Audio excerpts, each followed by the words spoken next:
নমস্কাৰ, মই যতীন্দ্ৰনাথ কৃষ্ণদাস। এটি বিশেষ সংবাদ দিবলৈ মই আপোনালোকৰ ওচৰত। কাইলৈ 1 মাৰ্চ আৰু 1 মাৰ্চ মাহৰ প্ৰথম দিনটোত আমি হেল্পিং হেণ্ড এছ'চিয়েশ্যন আৰু যুৱ সমাজকৰ্মী প্ৰশান্ত মজুমদাৰৰ উদ্যোগত পশ্চিম ৰজাগড় LP স্কুল প্ৰাংগণত ৰজাগড় ডিমাকুছী ওদালগুৰি জিলাৰ এটি পিছপৰা অঞ্চলত এটি বিনামূলীয়া চিকিৎসা শিবিৰৰ লগতে স্বেচ্ছাই ৰক্তদান শিবিৰ অনুষ্ঠান অনুষ্ঠিত কৰা হৈছে আৰু উক্ত অনুষ্ঠানত JNSM পলিক্লিনিক কাম ডায়েগনষ্টিক চেণ্টাৰৰ পৰা 12গৰাকীকৈ চিকিৎসক আৰু চিকিৎসাকৰ্মী উপস্থিত থাকিব। দৰং কেঞ্চাৰ চেণ্টাৰৰ আউটৰিচ টিম প্ৰগ্ৰাম ইয়াত থাকিব। কৰ্কট ৰোগৰ স্ক্ৰিনিং মেমোগ্ৰাফি আদি কৰা হ'ব।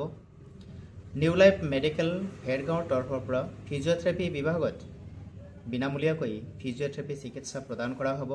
তাৰ লগতে নলবাৰী শ্বহীদ মুকুন্দৰাম কাকতিৰ অসামৰিক চিকিৎসালয়ৰ ৰক্ত ভঁৰালৰ পৰা চিকিৎসক আৰু চিকিৎসাকৰ্মীসকলে আহি ৰক্ত সংগ্ৰহ কৰিব। উক্ত বিনামূলীয়া চিকিৎসা শিবিৰ তথা ৰক্তদান শিবিৰত আপোনালোকৰ উপস্থিতি সহযোগিতা আমি আন্তৰিকতাৰে কামনা কৰিছোঁ। হেল্পিং হেণ্ড এছ'চিয়েশ্যনে আৰ্তদুৰ্গতৰ সেৱা সমৰ্পিত জীৱন সুখৰ অনুভূতি বিচাৰি কৰা এই যাত্ৰাত আপোনালোকৰ অকণমান সহায় সহযোগ সঁহাৰিয়ে নিশ্চয়কৈ আৰ্তদুৰ্গতসকলক উপকৃত কৰিব। স্বাস্থ্যই সম্পদ, আৰোগ্যই পৰম ধন, এই মূল মন্ত্ৰক সাৰোগত কৰি আহক আমি অন্যজনৰ সহায় হওঁ। আমি জানো পিছপৰা অঞ্চলৰ পৰা যিসকল ৰোগগ্ৰস্ত ব্যক্তি তেওঁলোকে উন্নতমানৰ চিকিৎসালয়লৈ গৈ উন্নতমানৰ চিকিৎসকক লগ কৰি পৰামৰ্শ লৈ সুস্থ হোৱাৰ যিখিনি কাৰিকৰী দিশ তাত ব্যৰ্থ হয়। আৰ্থিকভাৱে জুৰুলা হোৱা এই পৰিয়ালৰ লোকসকল ৰোগাগ্ৰস্ত হৈ জীৱনকাল অতিবাহিত কৰিব লগা হয়। তেনে ক্ষেত্ৰত আমি যদি অকণমান তেওঁলোকৰ সহায় হ'ব পাৰোঁ, আমি উন্নতমানৰ চিকিৎসালয়ৰ চিকিৎসকসকলক যদি আনি সেই গ্ৰাম্য অঞ্চলসমূহত এদিনৰ কাৰণে হ'লেও সেই ৰোগাগ্ৰস্ত ব্যক্তিসকলক তেওঁলোকৰ দ্বাৰা চিকিৎসা প্ৰদান কৰিব পাৰোঁ, পৰামৰ্শ প্ৰদান কৰিব পাৰোঁ, তেনেহ'লে তেওঁলোকে নিশ্চয়কৈ নিজৰ ৰোগৰ সম্পৰ্কে সচেতন হ'ব আৰু জীয়াই থকাৰ আশা তেওঁলোকৰ জাগি উঠিব। বহুত ক্ষেত্ৰত হতাশা নিৰাশাই আগুৰি ধৰা ব্যক্তি বা পৰিয়ালসমূহক নিশ্চয়কৈ জীয়াই থকাৰ আশাৰে উজ্জীৱিত কৰিব।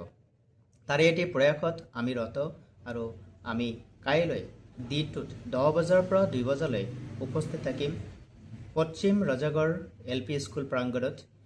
তাত আপোনালোকৰ সহায় সহযোগিতা বিশেষকৈ ডিমাকুছী, শুক্লাই, আট্ৰেঘাট, পাথৰ নদী আদি কৰি নাগৰিচুলি 40 কিলোমিটাৰ অঞ্চলব্যাপী যি এক জনবসতিপূৰ্ণ পৰিসৰ, তাৰ প্ৰত্যেকগৰাকী ব্যক্তিক আমি এই অনুষ্ঠানটোলৈকে আহি সহযোগিতা আগবঢ়াবলৈ অনুৰোধ জনাইছোঁ। আমি আশা কৰোঁ আপোনাৰ অকণমান সঁহাৰিয়েই যদি আপোনাৰ এটোপাল তেজৰ বিনিময়ত যদি কোনো এটা জীৱন জীয়াই উঠে, তেনেহ'লে ইয়াতকৈ ভাল কাম আন একো হ'ব নোৱাৰে। গতিকে আহক ৰক্তদান জীৱনদান, ৰক্তদান মহান দান, এই কথাটো আমি জানো বুজো। যদি আমি এই ক্ষেত্ৰত আগবাঢ়ি আহোঁ তেনেহ'লে ইয়াৰ সাৰ্থকতা লাভ কৰে। গতিকে প্ৰতিগৰাকী ব্যক্তি যিসকলে স্বেচ্ছাই ৰক্তদান কৰি আছিল, কৰি আছে বা কৰিম বুলি মন কৰিছে, প্ৰত্যেকগৰাকীকে আমি কাইলৈৰ দিনটোত উপস্থিত থাকিবলৈ অনুৰোধ জনাইছোঁ।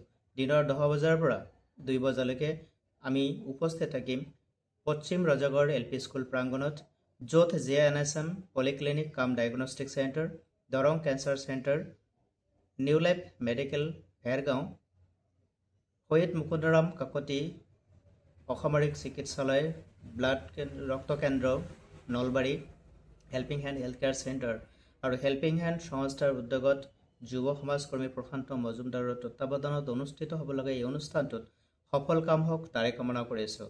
আহিব, কাইলৈ লগ পাম। আপুনি দান কৰা এটোপাল তেজেৰে কাৰোবাৰ জীৱন বাচক, আমি তাকেই কামনা কৰোঁ। আপোনাৰ সহায়ত কোনোবা এগৰাকী ৰোগাগ্ৰস্ত ব্যক্তি সুস্থ সবল হৈ উঠক, তাকে আমি আশা কৰিছোঁ। আহিব, কাইলৈ লগ পাম। নমস্কাৰ, ধন্যবাদ।